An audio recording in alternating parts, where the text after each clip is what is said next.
আমেরিকার প্রেসিডেন্টকে তোয়াক্কা না করে ইরান ইসরায়েল আবারও পাল্টাপাল্টি যুদ্ধ শুরু করল। যুদ্ধবিরতি লঙ্ঘন করে ইসরায়েল লেবাননে হামলা চালায়। তারই প্রতিশোধ নিতে ইরান মুহুর্মুহুর মিসাইল হামলা চালায় ইসরায়েলে। ইসরায়েলও পাল্টা বিমান হামলা চালাতে থাকে ইরানের বিভিন্ন স্থানে। ইরানে হামলার পর কঠিন প্রতিশোধ নিতে মরিয়া ইরান। সারা দিন রাত ইসরায়েলের ভিতরে সতর্কতামূলক সাইলেন্ট বাজতে থাকে। এদিকে ইসরায়েলের বিভিন্ন সরকারি বেসরকারি শিক্ষা প্রতিষ্ঠান অনির্দিষ্টকালের জন্য বন্ধ করে দেওয়া হয়। ইসরায়েলে প্রতিশোধমূলক মিসাইল হামলা চালাতে থাকে ইরান।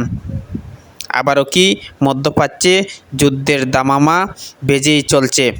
এই যুদ্ধে কবে শেষ হবে তা এখনও ধোঁয়াশার বাইরে।